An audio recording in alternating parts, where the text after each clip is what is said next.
Johannes, how are you? Good to see you again. Oh, my goodness. Come on, yeah. Oh. Okay. Thank you for this film. Great. I have only one question. What makes her a good producer, and what makes him a good director? What makes Darla a good producer? She's a great producer. Yeah, I know. I'll plug my ears. No. Just lie. No, I'm trying to be, truthful about it. And we have a long relationship, and Darla does so much that's so wonderful. I think at its core, though, I've always respected that Darla is great at kind of supporting the messy job of creativity. Making these films, telling stories can be very messy and fraught, and it's a hard thing to organize. And Darla always manages to not only do what she needs to do to be responsible as a producer and manage the schedule, manage the budget, but keep a lot of that transparent to us creatively and just give us the room to do the messy work of creativity, and do it in a way that the crew always feels valued and motivated, and she's just wonderful at that. I love it. I love the messy part. What do you do? Giving away apples and No, you give just enough space, because creativity is messy, and at its best. If we're working in a very non-linear situation, and I feel like it just needs room to grow and needs space. Eventually, there's hard realities of time. It's always just time, and eventually the film has to come out, so we have to reverse engineer from there. But in the midst of that, you want to try to create enough space to let all the great ideas grow, and come about. And Darla also has a great spirit that, no matter how stressful it is, no matter how difficult it is, she manages to have everybody laughing, and has a way of just kind of keeping everything in perspective and keeping it fun. Because it is fun. Really? It is fun. No, it is very fun. I love it. It's really not for the faint of heart. You have to be comfortable in the unknown, which I am, and I like it. I like it a lot. And for Lee, what makes him a great director? Again, so many things. But he's a brilliant visionary. Honestly, it's so hard to talk about him when he's standing here. Awkward, yeah. No, but he really is. Lee takes a lot of considered time. He's extraordinarily, well, let's start from the top. He's a brilliant visionary, and he takes a lot of time and does his homework to know what he wants to get up on the screen. And so the crew is very fortunate if you're working with Lee Unkrich, because he doesn't waste your time. He knows what he wants. He's very open to the crew. It's a very extraordinarily collaborative process, and we do work with so many brilliant people.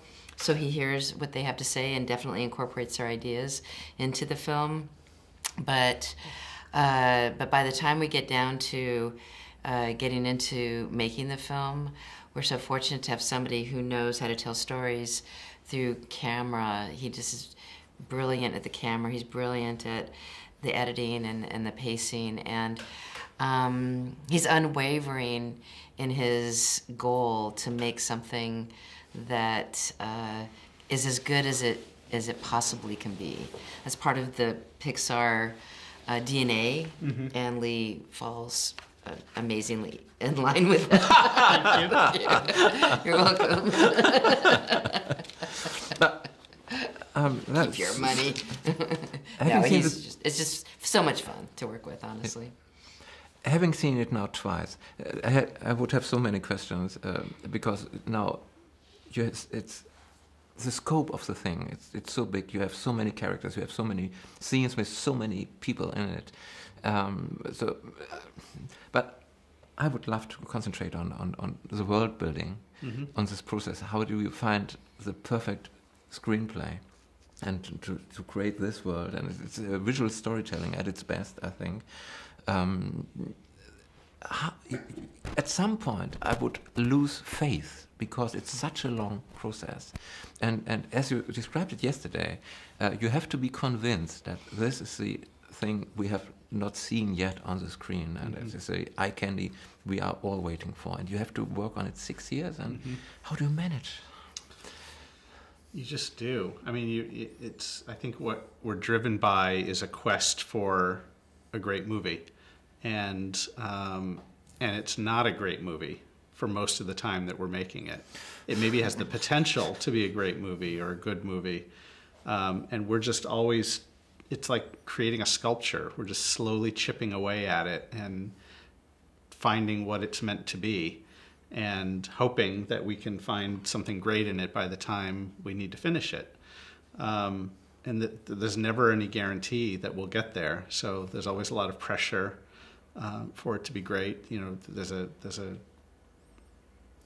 this amazing lineage of films that we've created over the last 25 years, and it's a lot of pressure to know that you're making a film that is destined to be kind of among them, and you hope that it is worthy of being alongside them. So we found that pressure and anxiety can be a great motivating factor for everybody to do their best work. So it's just, you know, it's a messy process, and it's part of why it takes 6 years to make the movies, because we spend so much time just honing and shaping the stories.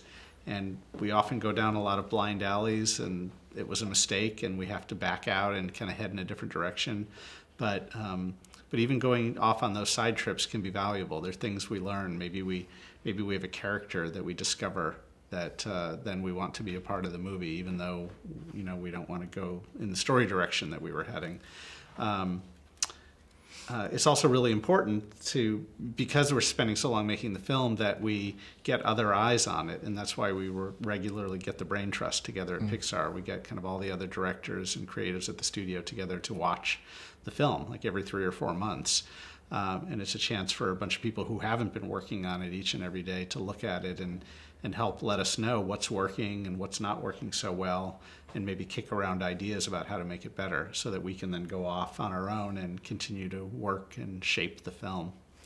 But you're right, it's a challenge when you're working on it so long to maintain perspective and to remember that, you know, a joke that was funny at one point, you know, is still going to be funny for audiences 5 years later, but it's maybe not funny to you anymore because you've been living with it for so many years.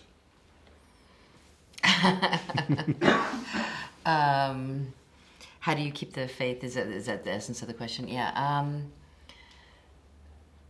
I think on this film. Well, I think in all the films that I've been on at Pixar, and this one is no exception, that you can see the seeds of it. You can see the seeds of what it can be. You know, basically, a little bit what Lee said. I agree, of course, with everything he said, and you just want to keep bringing it to that potential, I mean, you do really want to be curious and honorable and not deal with too heavy of a hand, while still feeling the pressure of like Lee already mentioned, having this be worthy of being in the Pixar library and canon. And so, but on this film, I don't know. It's been a joy to be on COCO. Honestly, I mean, I live for beauty and meaning, and this film is rife with that. And not necessarily in that order. It's filled with meaning and beauty. And so to have the great fortune to walk into the doors every day and work with these amazing artists, and be playing in the same sandbox with them, and to hope that we're making a film that's just as gorgeous as it seems like it's going to be, and have so much meaning to the world, is, I mean, really, it's just nothing short of an honor. Another $10. Yeah. Thank you. Yeah. Thank you very, very much. Thank you. Thanks. Thank you. Good talking to you again. Yeah.